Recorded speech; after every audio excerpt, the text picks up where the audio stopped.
अस्सलामुअलैकुम friends, welcome मेरे YouTube channel. मैं हूं मोहम्मद यासिर और आप देख रहे हैं repairs in manufacturing YouTube channel. Friend, आज हमारे पास एक टिग वेल्डिंग मशीन रिपेयर होने के लिए है जिसमें डुअल ऑप्शन है, यानी टिग और एमएमए।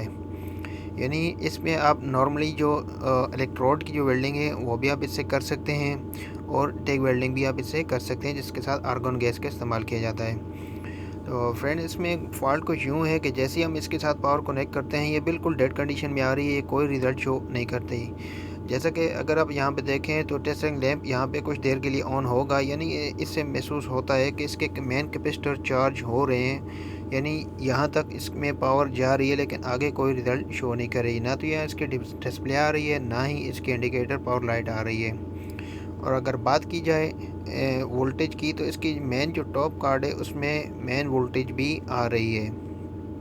बज़ाहिर तो ये इसमें बहुत बड़ा फ़ॉल्ट है, लेकिन कोई इतनी परेशानी की बात नहीं है, क्योंकि हर वेल्डिंग मशीन में एक 24 वोल्टेज या 15 वोल्टेज की पावर सप्लाई लगाई जाती है, जो कि मुख्तलिफ़ कार्ड्स को यानी ड्राइवर कार्ड और दीगर कई यूनिट्स को वोल्टेज सप्लाई करती है, जिससे वो अपने मतलूबा फंक्शन परफॉर्म कर सकते हैं। जब ये पावर सप्लाई ख़राब हो जाएगी तो उसको वोल्टेज सप्लाई नहीं होगी, जिससे वो अपने मतलूबा फंक्शन परफॉर्म नहीं कर सकेंगे। ये 24 वोल्टेज का एरिया और ये इसका टॉप कार्ड है जो हमने अभी बाहर निकाल देना है।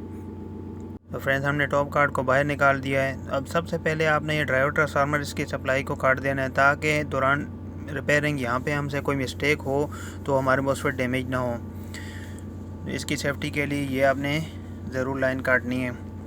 उसके बाद अगर यहाँ पर आप देखें, ये 24 वोल्टेज का जो ड्राइवर कार्ड है और ये इसका ट्रांसफार्मर है, ये इसका मॉसफेट है। मॉसफेट फ्रेंड हमने पहले से ही चेक किया हुआ है, मॉसफेट बिल्कुल मीटर के हिसाब से ओके आ रहा है, इसमें किसी किस्म की कोई शॉर्टेज नहीं है। अब हमने कंफर्म ये करना है कि ड्राइवर कार्ड हमारा सही से काम कर रहा है या नहीं कर रहा। तो ये अगर आप देखें तो मेन जो डीसी वोल्टेज हमारे पास आनी चाहिए टॉप कार्ड में, वो आ रही है। अब हमने मल्टीमीटर को एसी वोल्टेज पे सेट कर लेना है और जो ये मॉसफेट है इसकी गेट पिन पे और सोर्स पे वोल्टेज चेक कर लेनी है। यहाँ गालिबन 5 वोल्टेज तक इसमें वोल्टेज आनी चाहिए, जो कि यहाँ पर अगर आप देखें तो कुछ भी नहीं आ रही। तो इससे कंफर्म ये हो जाता है कि मॉसफेट तक सप्लाई ही नहीं आ रही। ये जो ड्राइवर कार्ड है इसी में कोई ना कोई फ़ॉल्ट है। मॉसफेट हमने पहले ही चेक किया हुआ है, ये ओके आ रहा था मीटर के हिसाब से। यकीनन ये जो कार्ड है ये ड्राइव वोल्टेज ही नहीं बना रहा। अब हमने इसको बैक साइड से भी एक दफ़ा चेक कर लेना है कि यहाँ पे कोई ड्राइव वोल्टेज बन रहे हैं या नहीं। तो यहाँ पर भी अगर आप देखें तो फ्रेंड्स, यहाँ पे कोई वोल्टेज नहीं आ रही। ये चेक करना ज़रूरी है, क्या पता कहीं ट्रैक में कोई लूजिंग वगैरह हो। लेकिन अभी कंफर्म हो चुका है कि इसी कार्ड में कोई फ़ॉल्ट है। हमने इसको अभी बाहर निकाल के इसको टेस्ट कर लेना है।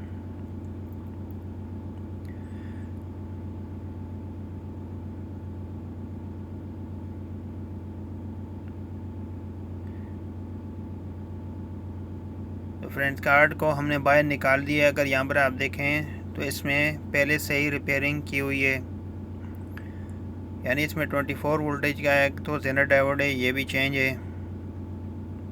ये ऑप्टो कपलर आईसी ये भी ऑलरेडी चेंज है इसमें।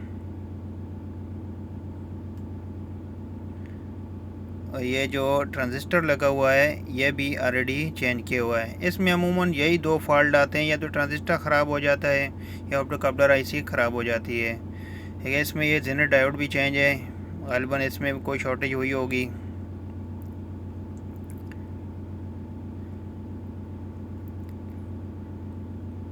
तो अब हमने इसके सारे जो कंपोनेंट्स हैं वो चेक कर लेने हैं, लेकिन इसका रिपेयरिंग करना खासा मुश्किल होता है, क्योंकि इसमें बाज़-औक़ात किसी एक कैपेसिटर की भी वैल्यू वीक हो जाए तो भी ये काम नहीं करती। तो सारी चीज़ों का चेक करना पॉसिबल नहीं है, लेकिन जहाँ तक हमसे हो सके हम इसको करेंगे। यहाँ अगर आप देखें तो ये जो डायोड है इसकी वैल्यू सही नहीं आ रही थी, लेकिन इसके साथ जो ये रजिस्टर लगी हुई है, अगर इसकी एक्यूरेट चेक करना है तो इसको रिमूव करना पड़ेगा। रजिस्टर को रिमूव करेंगे या डायोड को रिमूव करके इसको चेक करेंगे। और इसके अलावा जो मेन डायोड हमारा जा रहा है, तो इसमें जो ये लगा हुआ ट्रांजिस्टर है, तो ये ट्रांजिस्टर भी कुछ ख़राब लग रहा है, तो इसको भी हम रिप्लेस कर लेंगे। तो फ्रेंड्स, हमने कार्ड को रिपेयर किया है और वापस लगाया, लेकिन इसके बावजूद ये काम नहीं कर रहा, क्योंकि इसके जो कंप्लीट कंपोनेंट्स है वो हमारे पास अवेलेबल नहीं है और इसको कंप्लीट टेस्ट करना टाइम ज़ाया करने के बराबर है। तो ये कार्ड हमें हर सूरत में नया चाहिए होगा, या तो फिर हम कोई और जुगाड़ इसके बदले कर सकते हैं। ये कार्ड को हम रिमूव कर देंगे और जो जो कंपोनेंट्स हमारे रास्ते में रिकॉर्ड बना रहे हैं उसको रिमूव करके हम ये KLY पावर सप्लाई है, इसकी मदद से हम ये वाली सप्लाई ऑन कर लेंगे। ये रिमूव करेंगे, बकेट ट्रांसफार्मर यही लगा रहने देंगे। सिर्फ ड्राइवर कार्ड को रिमूव करके निकाल देंगे और जो मज़ीद कैपेसिटर वगैरह जो कंपोनेंट्स हैं, कोई डायोड्स वगैरह हैं, वो निकाल देंगे। तो अब हमने कार्ड को वापस निकाल देना है और ये KLY सप्लाई लगा के 24 वोल्टेज को ऑन कर लेना है। KLY सप्लाई को इंस्टॉल करने का सबसे बेहतरीन और आसान तरीका यही है कि जो हमने मॉसफेट वायर निकाला है उसकी जो सेंटर वाली जो पिन है उसकी जगह हमने रेड वायर को कनेक्ट कर देना है। यानी जो हमने यहाँ से मॉसफेट निकाला है उसकी जहाँ पे ड्रेन पिन कनेक्ट थी उस पर हमने रेड वायर को कनेक्ट कर लेना है। और इसके अलावा जो ब्लैक वायर है उसको हमने फाइंड आउट करके जो हमारी मेन कैपेसिटर से जो नेगेटिव पॉइंट आ रहा है, यानी मेन पावर सप्लाई का जो नेगेटिव पॉइंट है उस पर हमने ब्लैक वायर को कनेक्ट कर देना है। ये जो 2 पॉइंट है ये हमारे पास आउटपुट पे 24 वोल्टेज के आ रहे हैं। ये हम फीडबैक के लिए इस्तेमाल करेंगे। ये हमने फीडबैक के लिए एक छोटा सा कार्ड बनाया है जिससे हम KLY सप्लाई को फीडबैक देंगे। ये लगाना क्यों ज़रूरी है ये भी बाद में आपको तफसील से बताऊंगा। ये ब्लू वायर जो है ये हमने ऑप्टोकपलर IC के जो आउटपुट में जो पॉजिटिव पिन है उस पर हमने लगा देनी है। जो वाइट वायर है ये हमने नेगेटिव पॉइंट के साथ लगा देनी है। इस वीडियो में आप इंशाल्लाह KLY सप्लाई की प्रॉपर इंस्टॉलेशन का तरीका सीखेंगे और आप किसी भी SMPS सप्लाई में बआसानी इसको इंस्टॉल कर सकेंगे।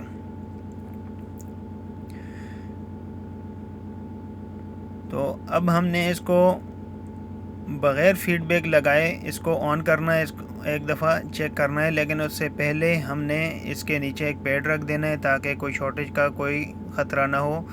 और दूसरी चीज़ ये है कि हमने जो वेरिएबल है इसको हमने आधे से भी कम कर देना है।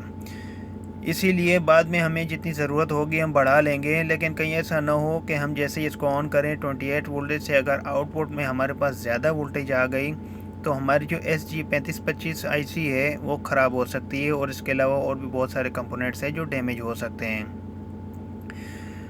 क्योंकि SG3525 की मैक्सिमम जो वोल्टेज होती है 28 वोल्टेज होती है, इसलिए उससे ज़्यादा वोल्टेज को नहीं मिलनी चाहिए। तो फ्रेंड्स हम इसकी पावर ऑन करेंगे और टेस्ट करेंगे हमारे पास क्या रिज़ल्ट आ रहा है। जैसा कि आप देख सकते हैं फ्रेंड, पावर सप्लाई ऑन हो चुकी है।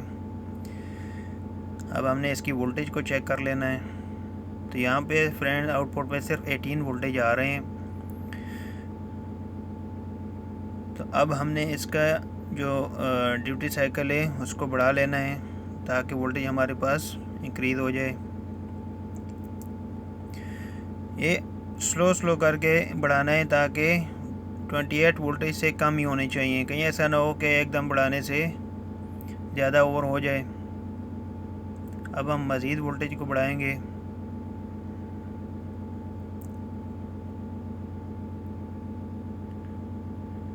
तो यहाँ पर अगर आप फ्रेंड्स देखें तो 25 वोल्टेज आउटपुट में हमारे पास आ रहे हैं, लेकिन याद रहे कि अभी इस पर किसी किस्म का कोई लोड नहीं है।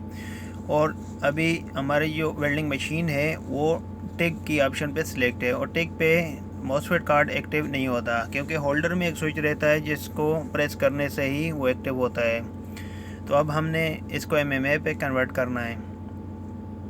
तो फ्रेंड जैसे ही हमने MMA की ऑप्शन को सिलेक्ट किया, आप देखें यहाँ पे वोल्टेज ड्रॉप हो गई है, यानी इसका जो मॉसफेट कार्ड का जो लोड पड़ा है इस पर उससे वोल्टेज ड्रॉप हो गई, जो कि नहीं होनी चाहिए। अब इस चीज़ से बचने के लिए ही हमने एक फीडबैक कार्ड इसमें लगाना है जिससे ये इसको वोल्टेज को स्टेबल रखेगा। और ये जो ब्लू वायर है हम इस पर कनेक्ट करेंगे। इससे पहले मैं फ़ैन लगा के भी आपको दिखा देता हूँ कि फ़ैन लगाने से किस हद तक वोल्टेज ड्रॉप हो जाती है, क्योंकि इससे पहले सिर्फ मॉसफेट कार्ड का ही इसमें लोड था, फ़ैन का नहीं था।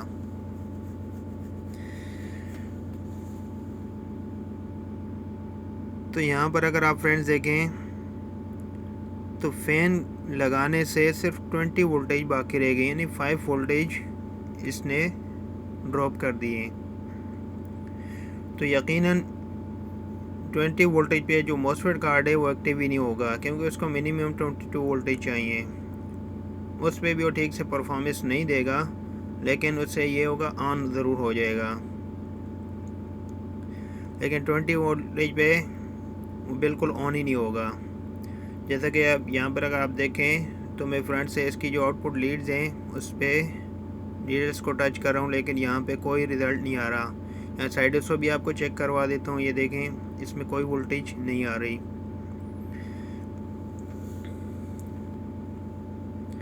इसीलिए ये हम यहाँ पे एक फीडबैक कार्ड लगाएंगे इसमें। अभी फीडबैक कार्ड तो मैंने लगा दिया है, लेकिन अभी इसमें जो नेगेटिव पॉइंट है अभी उसको मैंने टच नहीं किया है, ताकि ये चेक हो सके कि जो हमारा कार्ड है वो एक्यूरेट काम भी कर रहा है या नहीं कर रहा।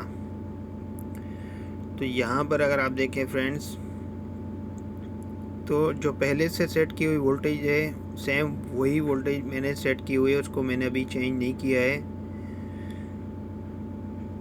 तो अभी हमारे पास 25 वोल्टेज आ रही है, लेकिन जैसे ही हम ग्राउंड पेन लगाएंगे, यानी इसकी जो नेगेटिव पेन है उसको नेगेटिव के साथ टच करेंगे, तो ये 25 के बदले सिर्फ 24 वोल्टेज रह जानी चाहिए।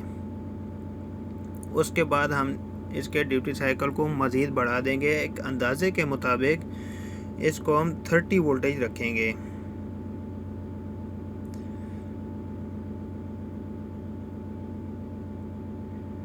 अब हमने 28 to 30 वोल्टेज एक अंदाजे के मुताबिक सेट कर लेना है, क्योंकि हमें पता है कि जो हमारा जो फीडबैक कार्ड है उसने वोल्टेज को कंट्रोल करके रखना है, और जो वोल्टेज ड्रॉप हो रही थी वो भी ड्रॉप नहीं होगी।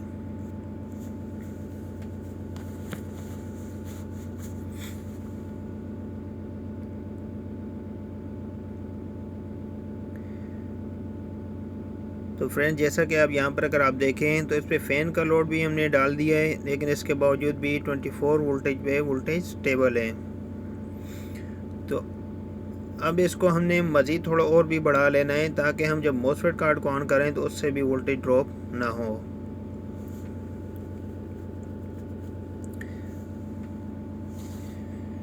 और यहाँ पर अगर आप देखें तो इसकी वोल्टेज वहीं स्टेबल ही रहेगी, इसकी वोल्टेज बढ़ेगी नहीं, क्योंकि जो फीडबैक कार्ड है इसको मज़ीद कंट्रोल कर रहा है। तो ये अब हमारा बिल्कुल एक्यूरेट काम कर रहा है। अब हमने इसको इंसुलेशन पेपर वगैरह लगा के कहीं साइड पे इसको सेट कर लेना है, तो हमारी सप्लाई बिल्कुल ओके हो चुकी है। लेकिन याद रहे, इसको अच्छे तरीके से पैक करने के बाद आपने वेल्डिंग का टेस्ट ज़रूर लेना है, क्योंकि बाज़ औक़ात इस तरह हो जाता है, सप्लाई ऑन तो हो जाती है लेकिन इसमें लोड में वोल्टेज स्टेबल नहीं रहते, जिससे करंट भी स्टेबल नहीं रहता। तो फ्रेंड, अब हमने इसको ऑन कर लिया है। अब हमने इसका फाइनली वेल्डिंग का टेस्ट ले लेंगे।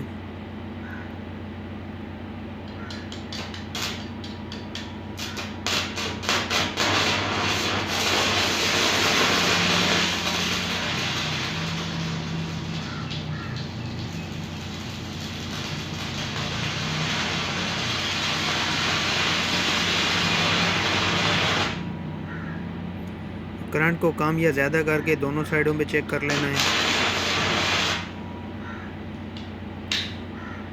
माशाल्लाह बिल्कुल बेहतरीन और परफेक्ट काम कर रही है।